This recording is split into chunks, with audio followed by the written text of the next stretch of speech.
जी, जानना चाहेंगे क्या मामला है और किस तरीके से दिक्कतें हो रही है और साथ ही साथ प्रशासन की इसमें क्या भूमिका है? नगर पालिका अपनी उल्लासनगर नगर पालिका है, वहाँ जो टैक्स डिपार्टमेंट है, वहाँ इतने बेकायदे से काम चल रहे हैं कि लोगों को वहाँ से बहुत तकलीफ़ हो रही है। अभी मेरे क्लाइंट है ये रमेश इंदो, इन्होंने एक प्रॉपर्टी परचेस की थी 1 नंबर की। उसका एड्रेस ऐसा है 13/1 भगत अपार्टमेंट, गोल मैदान, shop number 1, Ulhasnagar 1, district Thane. ये प्रॉपर्टी इन्होंने कमलेश टेकचंद भाटिया इनसे 2017 में परचेस की है, जिसका अभी नगर पालिका ने इनको एक नोटिस भेजी है कि आपकी टैक्स पावती कैंसलेशन के लिए इन्होंने अर्जी की है। और अर्जी जिस व्यक्ति ने की है उसका नाम है दीपा आहूजा, जो कौन है हमको भी नहीं मालूम, और उन्होंने वहाँ क्या डॉक्यूमेंट दाखिल किया वो हमको भी नहीं मालूम थे। जब उन्होंने हमको नोटिस दी, जब हमने नगर पालिका में जाके जब अप्रोच किया कि हमें उनके डॉक्यूमेंट, तब हमें पता चला कि ये जो दलाल है जिसने हमने प्रॉपर्टी परचेस करवा के दी थी भाटिया साहब से, ये उनकी बहन है। और ये दोनों जन मिले वक्त करके अभी हम लोग से हमारी प्रॉपर्टी जो परचेस ये लोग ने करके दिए थे ये वापस लेना चाहते हैं। इसलिए ये लोग ने नगर पालिका में अर्जी की कि हमारी टैक्स पावती रद्द करने के लिए।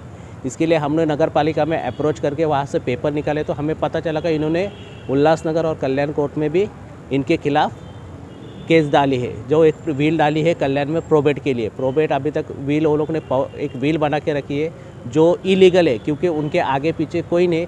जब ये मरे थे तब भी अच्छे थे, उसके पहले, बाद में कोविड के पहले उन लोग के क्या हो गया हमको भी नहीं मालूम। और ये लोग ने व्हील जो दाखिल किए उसमें हमको पार्टी भी नहीं मिला, और हमारे पार्टी हमारा जो प्रॉपर्टी का उसमें मेंशन भी किया है कि हमारी प्रॉपर्टी भी उनकी प्रॉपर्टी है, तो वहाँ भी वो अपना अधिकार दिखा रहे हैं और हमको कोर्ट में दिखा के प्रॉपर्टी में हमको पार्टी भी नहीं बनाया। तो हमने खुद ही उसमें अर्जी की है, कल्याण में भी की है और उल्लासनगर में की है, और अपनी अर्जी जाके पेंडिंग है कोर्ट में। अब नगर पालिका में जो हमको नोटिस दिया है कि आपका टैक्स पास हो लेके आपके डॉक्यूमेंट लेके आओ, हम नगर पालिका में अपने डॉक्यूमेंट लेके पहुँचे हैं। वहाँ बताया हमने सेल एग्रीमेंट बताया वहाँ, जो आपने 2017 में किया है, जो प्रॉपर्टी ऑनर है टेकचंद कमलेश भाटिया, उन्होंने साइन करके दिया है। फिर न्यूज़पेपर में हमने पब्लिश किया है, एफिडेविट दिया है। जो फॉर्मेलिटी टैक्स पावती कंप्लीट करने के लिए वो पूरी फॉर्मेलिटी करके हमारे नाम पे टैक्स पावती चढ़ चुकी है।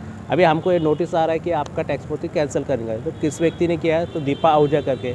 अब वहाँ हियरिंग आज 5 महीने से हियरिंग हो गई ली है, लेकिन अभी तक उसका जवाब नहीं दे रहे।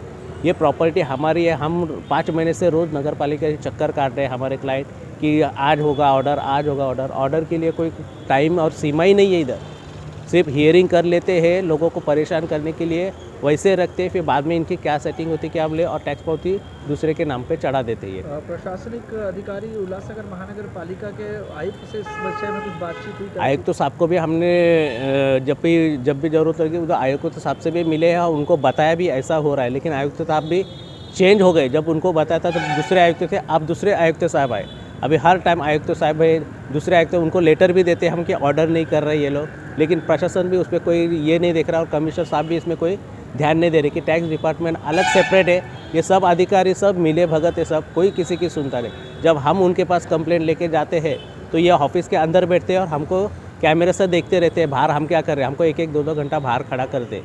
क्लाइंट जाए, वकील जाए, कोई भी जाए, उनको बाहर खड़ा रखते हैं और अंदर से मज़ा देखते हैं। जब अपन भड़क के उनके ऑफिसर को कुछ बोले तो फिर बाद में बोलते आप हमारे ऑफिसर को ऐसा बोलते थे।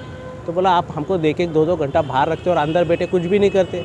जो हमारा टाइम है शाम को 4 बजे मिलने का, वो भी आप हमको नहीं देते, सुबह भी आप मिलने नहीं देते। ये मामला जब कोर्ट में है तो प्रशासन की इसमें किस तरीके की भूमिका हो सकती है? क्योंकि जब मामला ही कोर्ट में है तो प्रशासन उसमें किस तरीके से इंटरफेरेंस कर सकता है? और जो चेंज ऑफ प्रॉपर्टी नेम या फिर आप कह रहे हैं कैंसिलेशन ऑफ प्रॉपर्टी को, किस तरीके से मान्यता रहेगी इसकी? यहाँ जब अब कोर्ट में, जब जेएमसी कोर्ट है उल्लासनगर सिविल वहाँ एक है, और लेकिन कल्याण जो एसडी कोर्ट है वहाँ पर एक बार मैटर दाखिल हुआ तो कोई गवर्नमेंट अधिकारी, कोई डिपार्टमेंट जब तक कोर्ट का आदेश नहीं आता तो कोई ऑर्डर नहीं कर सकता, उसमें स्टे लग जाता है, यही समझ ले को।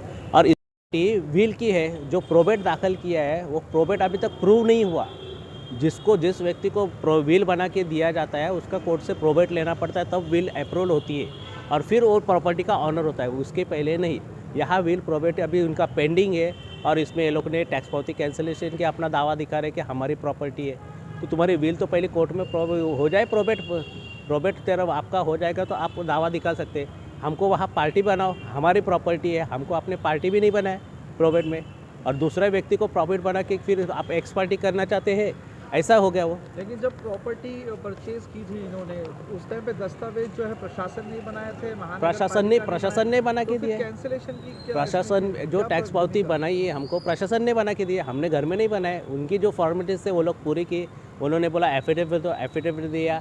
टैक्स पावती तुमको ये देना पड़ेगा कि न्यूज़पेपर में तुमको ऐड दो, वो भी दे दिया। जो उनके पेमेंट ड्यूज है वो भी भरे, सब भर के तो आप लोगों ने हमको टैक्स पावती इशू की है।